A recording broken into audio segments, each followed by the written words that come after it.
மக்களே, நீங்கள் பார்த்துட்டு இருக்கிறது ஸ்டார் குக்கிங். நான் உங்கள் பவி. வாங்க இன்றைக்கி ஈவினிங் ஸ்நாக்ஸ் எப்படி செய்யலான்னு பார்க்கலாம். ஒரு குண்டா எடுத்து அது ஃபுல்லாக நான் தண்ணி ஊற்றி வச்சுக்கிறேன். நான் மல்லாட்டை தெரியுமா? தெரியாது.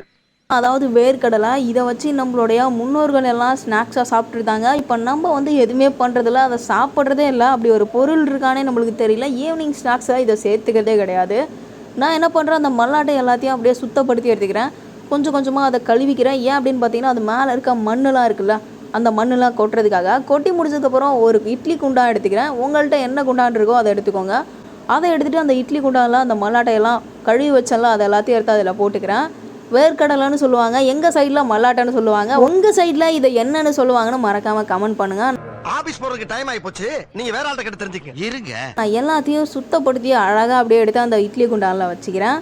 நீங்களும் வந்து ஒரு மல்லாட்டை கூட மிஸ் பண்ணாமல் எடுத்து வச்சுக்கோங்க. ஏன் அப்படின்னு பார்த்தீங்கன்னா, அதெல்லாம் பொக்கிஷங்க. இதெல்லாம் சாப்பிட்டா எந்த நோயுமே வராதான். இப்போ வருங்காலத்தில் ஒரு 2K கிட்ஸ் எல்லாம் என்ன பண்ணுறாங்க, ஈவினிங் ஸ்நாக்ஸ்லேருந்து இந்த மல்லாட்டையை எடுத்துட்டாங்க போல். இப்போ நான் என்ன பண்ணுறேன், அப்படியே அந்த நம்ம செஞ்சோம்ல ராக்கெட் அடுப்பு, அந்த ராக்கெட் அடுப்பில் வச்சுக்கிறேன்.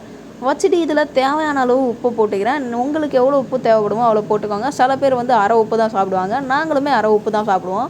அந்தளவு உப்பு போட்டுட்டு இப்போ என்ன பண்ணுறேன், அப்படியே அதை மூடி வச்சிடுறேன். மூடி வச்சுட்டு ஒரு அரை மணி நேரம் அதை எடுக்காமல் அப்படியே வேக வச்சிடுறேன். இது ஒன்றும் ஆகாது, ஹை ஃப்ளேமில் வச்சு கூட நீங்கள் வேக வச்சுக்கலாம். நிறைய நேரம் வெந்தாலும் ஒன்றும் ஆகாது. இப்போ பார்த்தீங்கன்னா தெரியும், அப்படியே வந்து எல்லாம் வெந்து ரெடி ஆயிடுச்சு. இதை எடுத்து உரிச்சு சாப்பிட்டுக்கலாம் அப்படியே நம்ம. ஆனால் நான் என்ன பண்ண போகிறேன் அப்படின்னா, எல்லாருக்கும் பிடிச்ச மாதிரி இப்போ அப்படியே எடுத்து போய் கொடுத்தேன்னா யாருமே சாப்பிட்றதுக்கு விரும்ப மாட்டாங்க.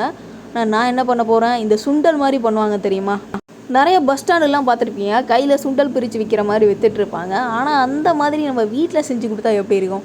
வீட்டில் இருக்கவங்களாம் விரும்பி சாப்பிடுவாங்கள்ல. நானே நிறைய பஸ் ஸ்டாண்டில் போய் சாப்பிட்லான்னு தோணுங்க, பட் வாங்குறதுக்கு கஷ்டமாக இருக்கும், ஒரு மாதிரி கூச்சமாக இருக்கும், அதனால் வாங்க மாட்டேன். இப்போ அதே மாதிரியே நம்ம வீட்டில் ரெடி பண்ணி எல்லாருக்கும் கொடுக்க போகிறேன். நான் அப்படியே அந்த பேப்பர் எடுத்து சுருட்டி ஒரு 10 கிட்ட வந்து ரெடி பண்ணி வச்சுக்கிறேன். நீங்களுமே இதே மாதிரி உங்கள் பசங்களுக்கு செஞ்சு கொடுத்தீங்கன்னா விரும்பி சாப்பிடுவாங்க. உடனோட எடுத்துகிட்டு போய் எல்லாருக்கிட்டையும் வச்சுன்னா மூஞ்சால் அடித்த மாதிரி இருக்கும், யாருமே சாப்பிட மாட்டாங்க. நான் என்ன பண்ணுறேன், எல்லாத்தையுமே அதே மாதிரி அந்த சுண்டல் மாதிரி பிடிச்சி எடுத்துக்கிறேன். எடுத்து ஒரு பிளேட்டில் வச்சுக்கிறேன். இப்போ வந்து எல்லாமே ரெடி ஆகிடுச்சு. நான் ஒரு 5 பேக் பண்ணியிருக்கேன். இது எல்லாத்தையும் எடுத்துகிட்டு போயிட்டு எங்கள் வீட்டில் இருக்க எல்லாருக்கிட்டையும் கொடுக்க போகிறேன். எல்லாரும் எப்படி வாங்கி சாப்பிட்றாங்கன்னு மட்டும் பாருங்கள்.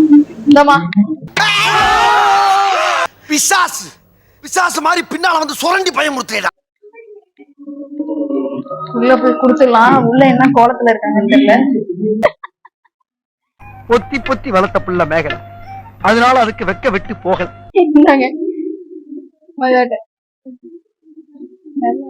நல்லா ரெடி ஆகி உட்காந்துருக்கீங்க. சாப்பிட்டுட்டு எப்படி இருக்குன்னு சொல்லுங்க.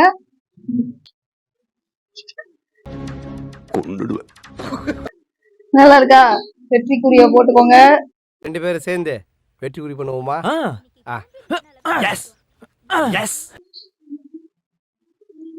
Bye bye.